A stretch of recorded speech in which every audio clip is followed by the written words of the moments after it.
Hello, everyone. Good afternoon. Good afternoon. Welcome to my live broadcast and welcome to my live event. So in about 8 minutes, I am going to be bringing on my great sister and friend, Lake Girl 45, who's known as Meredith.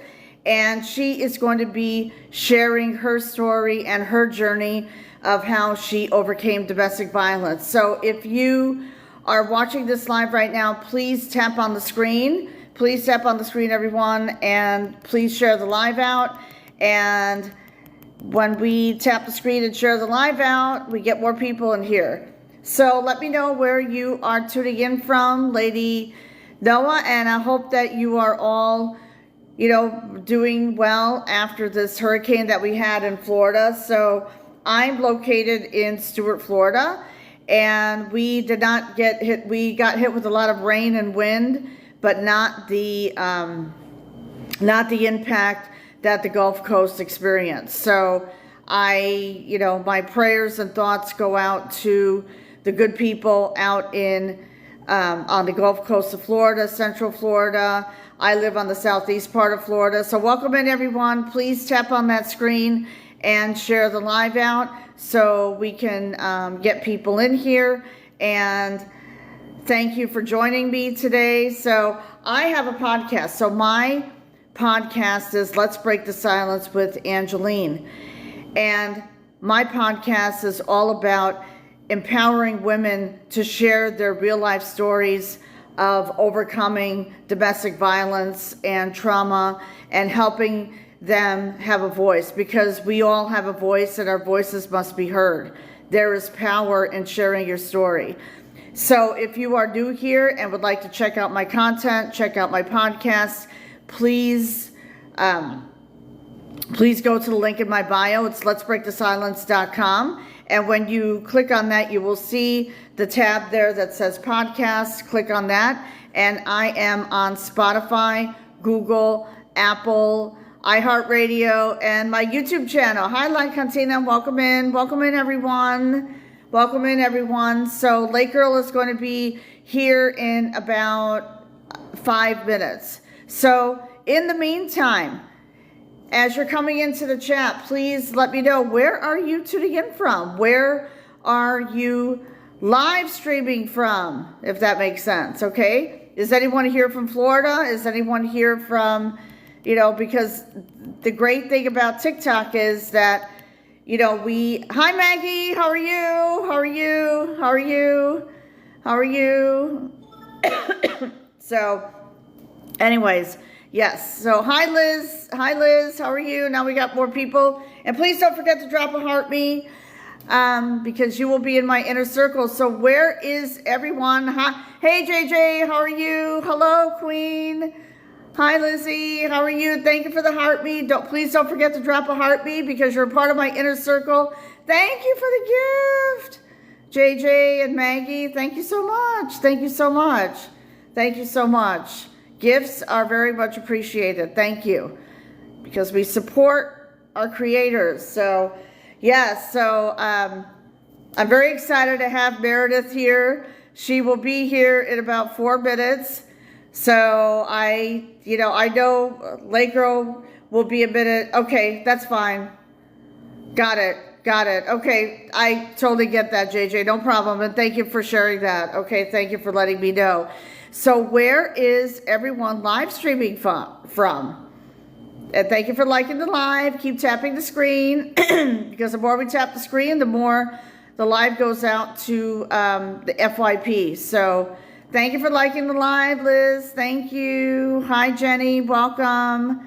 Welcome in. Welcome in. So Lake Girl is going to be sharing her story of overcoming domestic violence. And I witnessed her journny for 3.5 years. And we had the pleasure of meeting on TikTok when TikTok came out. It was like 3.5 years ago.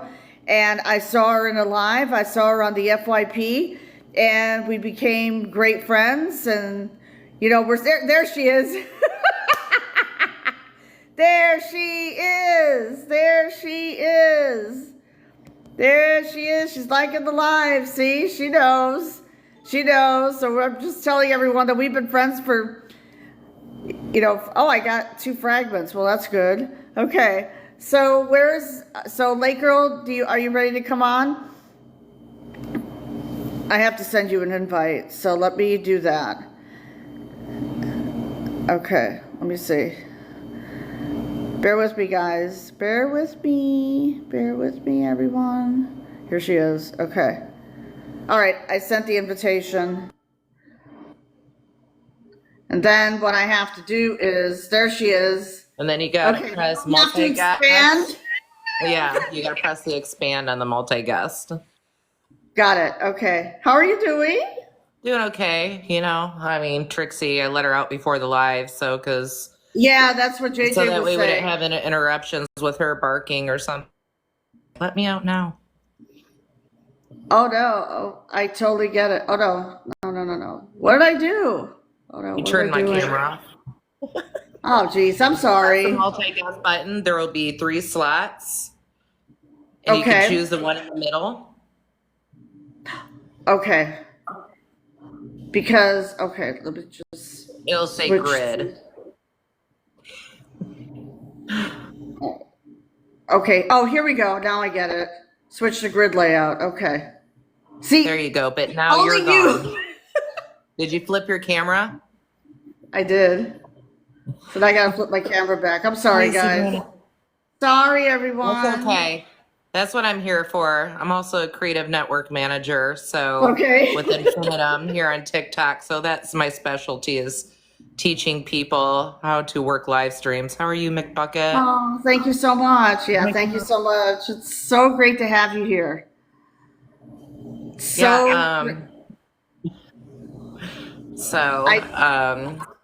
Yeah. It's great to have. I know this is going to be very emotional. This is going to be a raw and real conversation. Yeah. And I was so Angelina's been wanting to get me to do this for probably about 3 years now. I have a reasoning behind why not really talking about it a whole lot, even on my own platform, but we'll get as much out as we can today. Okay, so I figured Angeline will hopefully kind of, I don't know, we'll let her start, I guess. And yeah, absolutely. Absolutely. So Meredith, we had the pleasure of meeting 3.5 years ago, I remember, when TikTok first began. And I remember I saw you in a live on the FYP, and I jumped into your live. I decided to, come in and get to know you. And I know that you were going through, a difficult journey at that time, but you remained so strong. You're such a strong woman, Meredith. I know that you've overcome, I know that you've gone through a lot. We were talking about domestic violence, and you've always been a staunch supporter of my cause to empower domestic violence survivors, that, we have a voice. And you were always promoting my podcast, and my podcast is on YouTube. So actually this live today will be uploaded on my YouTube channel tomorrow, and it will go live on my YouTube channel. So you have a story to share. And I remember, always encouraging you, supporting you, and always encouraging you to share your story. And I know that you've gone through some really, really difficult times. So yeah, and I think, and when we started first met, you had caught the back end of a relationship I was currently in at that time. So you were seeing a lot of the raw go on, and so it was a difficult time. So when I was sharing your platform, and like she said, everybody does have a voice, but at that given time when I met Angeline, I haven't even found my own voice at that time.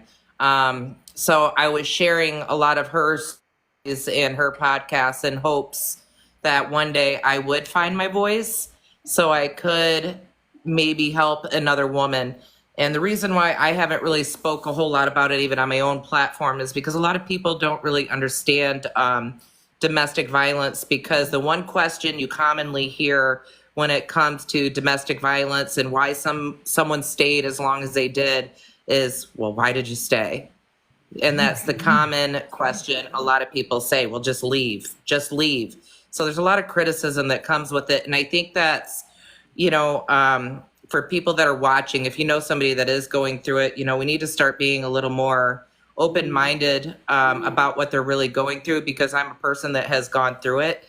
And guys, I'm an educated woman. And it wasn't like I was uneducated with it. It was just because the abuse that I have endured in relationships, they psychologically broke me down. So to where I felt like I was absolutely nothing. My self-worth was gone. My self-esteem was gone. There was just so much that I have dealt with. It literally just took everything from me until I was able to gain the strength to finally get out of this pattern. And when I say a pattern, my abuse goes way back, guys. And believe it or not, I love my mom, so I don't even know where to begin, because again, this is like a pretty raw story, and people, I think, need to understand, there are different forms of abuse. There's physical, mental, emotional. I've endured all of it. How are you, Cheyenne? But my dad passed when I was 10 years old. But to be honest, I don't really remember a whole lot, that was even good that came from my mother and father's relationship, to be honest. I remember, for when I was young, but I do remember a lot of arguing, and some things maybe we shouldn't have seen as kids as well. And then she continued a pattern as well. Throughout my teenage years, she dated men who were abusive to us kids as well. So that kind of followed into my adulthood. So I might need Angeline's help, because again, guys, I'm sweating to death here. It's not an easy thing to talk about. I do have 4 kids. They're all grown now. My 2 oldest boys are thank you, Sabrina, well, I guess, how should I say this? Do we go way back? Where do we begin here? So, I mean, guys, when I say I have never had a normal relationship up until today. My entire adulthood life was nothing but abuse. It started in high school with my first high school boyfriend. We stayed together all throughout high school, and that's kind of where it stemmed from. And I never broke the pattern. I am almost 46 years old. I'll be 46 years old next week. And I would just say within the year, I have finally broken the pattern and found somebody that's, that sees me for me, loves me for me, doesn't destroy me. He's very, very kind. But I had to go through a lot of self-healing before I found that. But to even go back up in high school, my first high school boyfriend was very abusive, so very jealous. And I think that's really where the jealousy came along. I mean, I've sat at at the lunch table, for instance, with with friends of ours, and they're married today, this couple actually, and they stayed all throughout high school. And my friend Danielle had headed off to go get her lunch. I stayed back at the lunch table, just conversating, have a normal conversation. Next thing you know, I'm being tugged out by my hair out of the lunchroom in high school by my high school boyfriend that was on, he was on an athletic team, ripped me out by my hair, slammed my head up against the bricks outside of the school wall, to where his coach came out, actually caught the abuse. And instead of him being completely reprimanded or thrown off the sports team, they said, you owe her an apology. They handled it very lightly. Let's just say that. They handled it very lightly. There was no school suspension, nothing. And that continued on as well, because he would cry, do that kind of thing when I was younger. I can't handle, don't leave me kind of stuff. I can't handle it. I'll kill myself. Is what he would say. I probably can't say that live. Shit. I know that. Guys, back up. I'm telling a story, TikTok. No, you're fine. You're fine. You're fine. I mean, it takes a lot of courage for you to share this. Yeah. To share your so that's story. really where it began, but it didn't stop, Another time I was in his car and I said, I can't do this anymore. He driving erratically, stopped on railroad tracks and stayed there until a train about smoked us. and until I agreed to take him back. Then I, of course, me crying, I'm like, okay, I take you back, just so I didn't lose my life that day in high school. He stopped at an overpass, drugged me out of the car, and literally proceeded to throw me over an overpass, just to confirm that I was actually not going to leave this person. Wow. I did finally break away because I want to because again, there's just so much history here with the abuse. I want to break away from that situation because the only way I got away from him is when my mom moved me from Michigan here to the St. Louis, Missouri area. And then that's when I met my two oldest boys' dad. So he was more emotionally abusive. Got away from him. I want to skip him a little bit, just because of the fact, the most abuse I really actually endured was through my two youngest boys' dad, and then a man I met that I was married to for 15 years. And then this last one that spent some time in prison for aggravated strangulation of me back in 2022. And that's the relationship Angeline remembers. That's the one I remember. Yes. Yes. Yeah. So again, my two youngest boys' dad was also the same way. So it was a pattern, guys. I never allowed myself to heal, is what it was. So it's almost like a trauma bond. And it took me some time to realize what I was doing, because it took a lot of self-healing, like I said, a lot of counseling. I had to do a lot of reading, a lot of self-reflection in order to break the cycle. But I just kept continuing it with these men. And finding the same kind of person with my two youngest boys or kids'